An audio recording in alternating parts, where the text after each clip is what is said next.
Bonjour et bienvenue à la Voix de Yeshua, la rubrique spirituelle du Centre Yeshua. Le thème de notre rubrique de ce jour est intitulé « Les outils de la transformation intérieure et de l'unité spirituelle ». Ce thème est inspiré du logion 16 de l'évangile de Thomas, dans lequel Yeshua a dit « Les hommes croient peut-être que je suis venu dans le monde pour apporter la paix, mais ils ne savent pas que je suis venu apporter des divisions sur terre. Le feu, l'épée, la guerre. Dans une maison de 5, 3 seront contre 2 et 2 contre 3. Le Père sera contre le Fils et le Fils contre le Père. Ils se lèveront et seront l'unique. » Ce logion 16 de l'évangile de Thomas nous fait penser à Matthieu 10, 34, 36 et Luc 12, 51, 53, dans lesquels Yeshua soulève des questions profondes sur la nature de la division et de la paix. Pour mieux comprendre cet important message spirituel, il est nécessaire d'analyser ces différentes articulations. Dans un premier temps, Yeshua dit « Les hommes croient peut-être que je suis venu dans le monde pour apporter la paix. » Par ses propos, il soulève des questions profondes sur la nature de sa mission et le message qu'il a voulu transmettre. Yeshua a vécu dans un contexte de tensions politiques et religieuses caractérisé par la domination et l'occupation romaine et l'aspiration du peuple à la liberté et à la rédemption. Ce peuple voyait en lui une sorte de messie politique qui établirait un royaume de paix immédiate et universelle, sans conflit ni opposition, alors que Yeshua était plutôt porteur d'une paix différente. La paix spirituelle et la réconciliation avec Yahweh, une paix plus profonde et plus exigeante, une paix qui commence dans le cœur de l'individu et qui peut, paradoxalement, engendrer des troubles extérieurs en raison de son caractère transformateur. Dans une deuxième articulation, Yeshua déclare « Mais les hommes ne savent pas que je suis venu apporter des divisions sur terre, le feu, l'épée, la guerre. » Par ses propos, Yeshua ne promeut pas la violence physique. Il fait plutôt référence à la division que sa doctrine peut créer. En effet, accepter les enseignements de Yeshua demande un choix radical qui peut opposer les individus au sein même de leur famille ou de leur communauté. Par exemple, suivre fidèlement les enseignements de Yeshua peut amener un membre de la famille à adopter des valeurs et des priorités différentes de celles de ses proches, entraînant des frictions ou des ruptures. De plus, suivre la voie spirituelle de Yeshua implique souvent de rejeter les normes et les valeurs du monde, ce qui peut mener à l'incompréhension, à l'opposition, voire à la persécution de la part de ceux qui ne partagent pas cette vision des choses. Dans ses propos, Yeshua utilise les expressions telles que le feu, symbole de purification et de transformation, l'épée qui représente la séparation et le discernement, la guerre, une métaphore du conflit intérieur et extérieur. Le feu, l'épée et la guerre mentionnés dans ce passage symbolisent les défis et les luttes qui peuvent découler de la recherche du royaume de Yahweh. Yeshua ne prône pas la violence de quelque nature que ce soit, mais souligne que le chemin vers une compréhension plus profonde de soi et de la quête du royaume de Yahweh peut être semé d'embûches.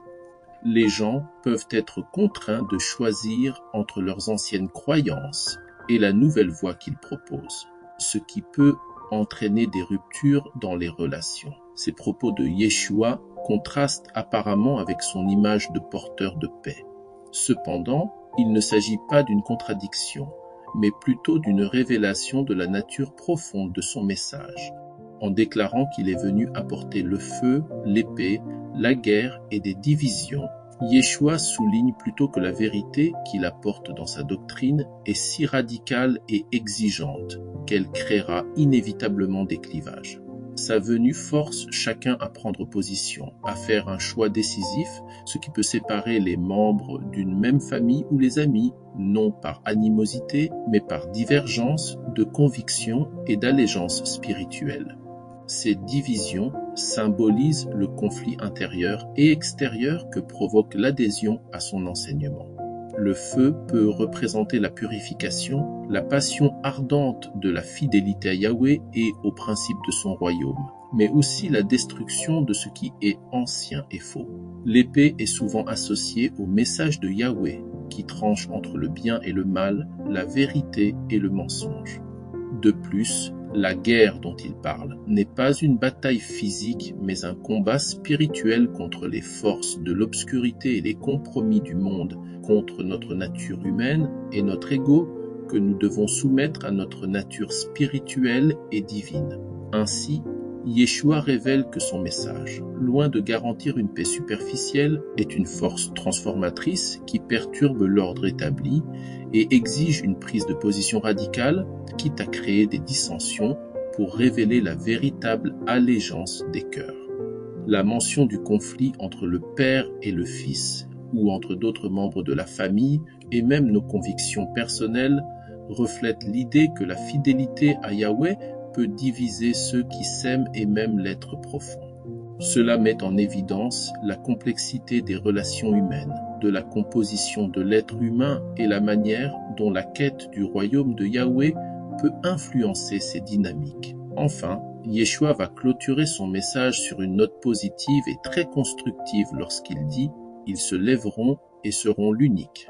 En effet, pour Yeshua, les divisions dont il fait référence dans ce Logion 16 sont temporaires et présentées comme nécessaires pour une transformation authentique. Au-delà de ces divisions et conflits, le but ultime du message de Yeshua est d'engager les hommes vers la transformation intérieure qui mène à l'unité spirituelle avec Yahweh. Cela suggère qu'à travers ces divisions et ces luttes, il existe un potentiel pour une unité plus profonde.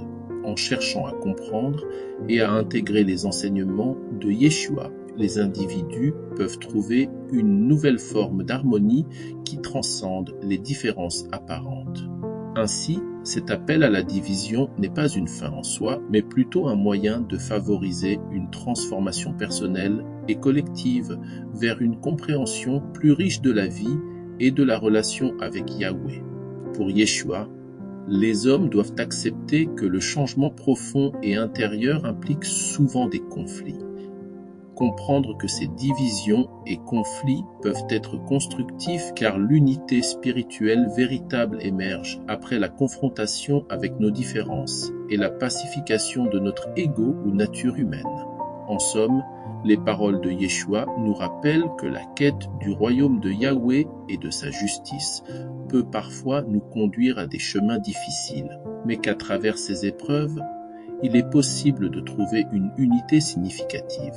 Merci une fois de plus de nous écouter, de partager cette rubrique avec vos proches et de vous abonner à notre chaîne afin d'être informé des nouvelles rubriques du Centre Yeshua. On se donne rendez-vous à la prochaine rubrique.